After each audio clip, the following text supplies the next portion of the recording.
Well, Rudy Giuliani is on the verge of losing his only remaining law license, at least having it suspended by the District of Columbia. That's a badge of honor for lawyers to have a District of Columbia bar admission, but with that honor comes the privilege of practice, and if you violate the rules of professional responsibility in the District of Columbia, if you don't do your job to be an officer of the court and to administer justice in the appropriate way, they can pull your ticket, they can pull your law license, and that's the issue that is right now before the D.C. Bar Board on professional responsibility. On one side, you have a prosecutor for the Bar Board in the form of a counsel that's been appointed to promote the disciplinary issue. In this case, Phil Fox, who works for the D.C. Bar. And on the other side, for Rudy Giuliani, no, he's not representing himself. He's being represented by two former judges in New York. One, John Leventhal, who was on the Court of Appeals for the Second Department in New York, and Barry Kamens, a well-respected former judge in the New York State Supreme Court. Those are his lawyers. But of course, Rudy Giuliani lost his mind during the hearing, which is completely appropriate with his misconduct that's part of the charge, pushed away the two ex-judges representing him and started to attack Phil Fox, the prosecutorial lawyer for the Bar Association and the Bar Rules Committee, and the panel itself when Fox called for his disbarment. It was so bad that the lawyers couldn't even control Rudy Giuliani. They asked him to stop talking time and time again, and he wouldn't. And instead, the worst client a lawyer can ever have is himself, and he doesn't take his own advice, of course. And he started going after, in front of the bar panel that's considering whether to disbar him or suspend him, showing yet again undisciplined, improper, unprofessional, unethical behavior in real time in front of the board that's going to assess whether he's going to stay in the profession or not. Par for the course for Rudy Giuliani. They've already ruled the Bar Board on professional responsibility based on the evidence that's been presented over a week-long trial, which included not only the testimony of Rudy Giuliani. Yes, he testified on his own behalf. He didn't take the Fifth Amendment, not when his law license apparently is at risk and his ability to make money as a lawyer. But in addition to Rudy Giuliani, he brought in a parade of other election deniers, big fraud promoters, like Christina Bobb, of all things. She's already in harm's way herself and has retained her own criminal defense lawyer because she's the lawyer, if you'll recall, that Trump had sign a certificate that said that in this very small envelope, sealed envelope, 1 inch thick, contained all of the classified documents and top secret documents that were at Mar-a-Lago. We know that was false when signed because they ended up getting 13,000 pages and tons of boxes out of Mar-a-Lago when they executed that search warrant. So showing no shame at all or chased at all by her own professional ethical predicament, Christina Bobb testified on behalf of Rudy Giuliani. But that's not all.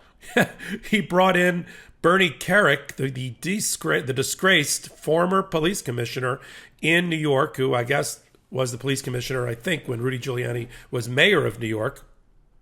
But Bernie Kerik's gone to jail, federal prison, for lying to federal investigators. So you've got a convicted felon in Bernie Kerik testifying on your behalf. You have Corey Lewandowski, also a disgraced former advisor for Donald Trump, who himself was prosecuted for sexual assault at a Republican fundraiser, and Christina Bobb, who's in harm's way, possible criminal jeopardy because of her lying under oath to the FBI and turning over the documents. That's the best that Rudy Giuliani can pull together to defend him and try to save his law license. And then, of course, as I've reported, he already left the rails during the hearing and demonstrated for Mr. Fox, the prosecutor for the D.C. Bar, the very reasons why you would want to have this person not representing D.C. as an attorney. Now, this will end up being a recommendation.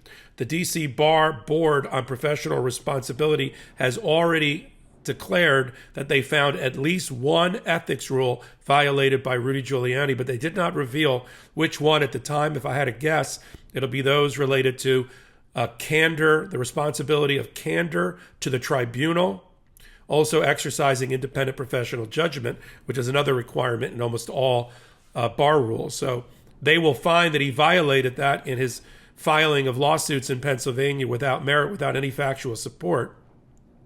Rudy's defense was primarily, I know these were unpopular positions, but I'm a lawyer that takes unpopular cases, and you can't have me lose my law license because of it, completely losing sight of the reason he'll be losing his law license or have it suspended. It's because he didn't exercise independent professional judgment. He just took whatever Trump and other crazies around Trump, like John Eastman and the rest, Sidney Powell, told him. And then he just put it down in writing and signed it as a pleading as an attorney. That you can't do. You always have to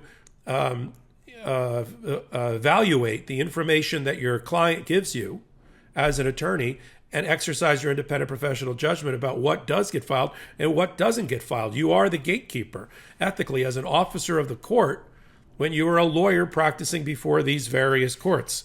So the next step is going to be written submissions by Rudy Giuliani's lawyers, his two former judge lawyers, and Mr. Fox on behalf of the D.C. Bar, making recommendations about what the discipline should be. Mr. Leventhal, on behalf of Rudy Giuliani, already declared in this hearing that he thinks at worst that there should be a written reprimand or admonishment, and that's it. Just a rap on the knuckles and let Rudy go about his business and keep his law license. And of course, Mr. Fox, on behalf of the D.C. Bar, says that what Rudy Giuliani did in Pennsylvania and other places ripped at the very fabric of our democracy, maybe irreparably, and therefore he should lose his law license or have it suspended for a very long time. Now, one interesting observation, which may mean that the board is going to recommend suspension, not a disbarment, is that they mentioned the case of a lawyer who filed a $90 million lawsuit over a pair of pants that was lost at a dry cleaner, and saying, well, that lawyer only got 90 days. And I think that shocked Mr. Fox, who said, we're talking about much more than a lost pair of pants at a dry cleaner. We're talking about an attack on our democracy, or one prong of it, led by Rudy Giuliani, who was one of the leaders of this conspiracy. And therefore, the reprimand should fit the crime. On the other hand, former Judge Leventhal, on behalf of Rudy Giuliani, said, why can't we keep politics out of this?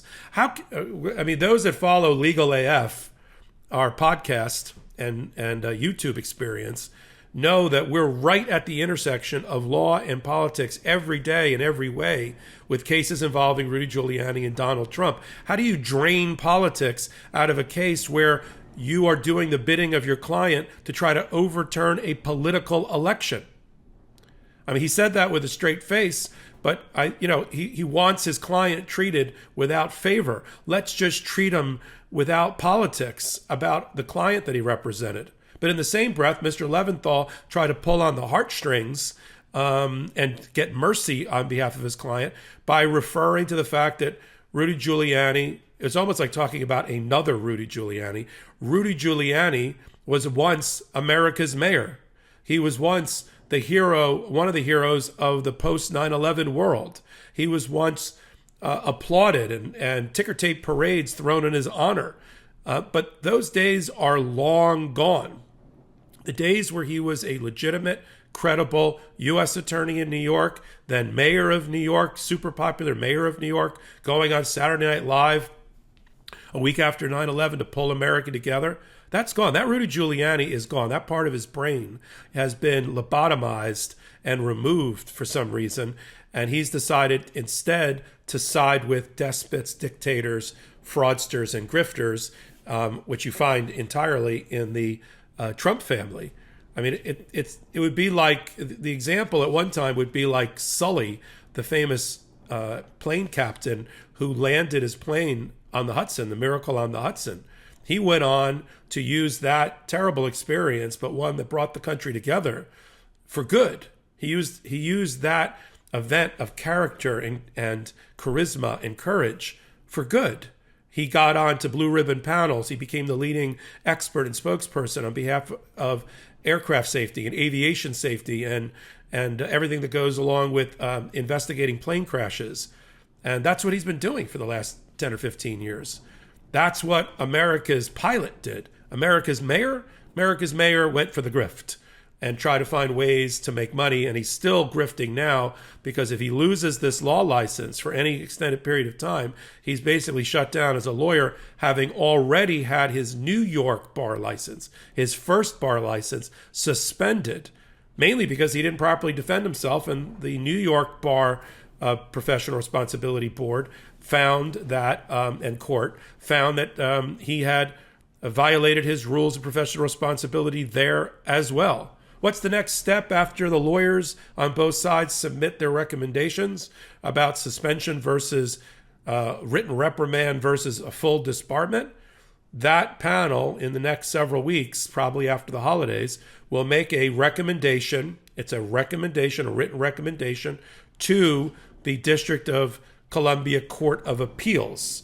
That is the highest level appellate court in the District of Columbia, not federal. It's not the Federal Court of Appeals. It is the D.C. as a territory, has its own appellate and court system, and the highest court that sits in the District of Columbia is the District of Columbia Court of Appeals. They supervise ultimately all disciplinary actions and proceedings against members of the D.C. Bar, and that recommendation is going to go to them from this board. And then it's up to the D.C. Court of Appeals to make the ultimate finding as to whether it's going to be suspension, disbarment, or reprimand. They can accept the recommendation, they can reject it, they can accept parts of it, they can add new conditions to it. So, look, Rudy Giuliani is far from out of the woods based on the presentation that he made and him losing it and going off the rails during his own final closing argument, pushing aside his two lawyers and saying, I'll handle this, and then acting irrationally and inappropriately in front of the board that's deciding his professional fate. So we're going to have to see what that board recommendation is going to be. Obviously, Giuliani didn't help himself at all with his bombast and his explosive nature in that hearing room. We'll see what the report is. That report goes to the D.C. Court of Appeals for final adjudication, and we'll find out what happens probably in January or February with Rudy Giuliani and whether he'll be ever able to practice law again anywhere. You know our opinion on Legal AF. He shouldn't.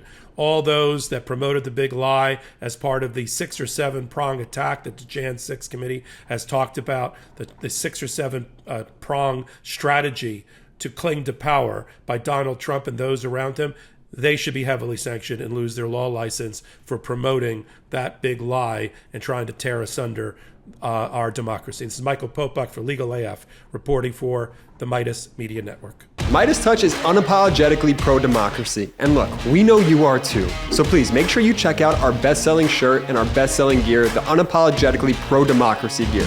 And hey, while you're at it, make sure you check out my favorite shirt and one of our most famous designs, It Wasn't Rigged, You're Just a Loser, at store.meidastouch.com. That's store.meidastouch.com.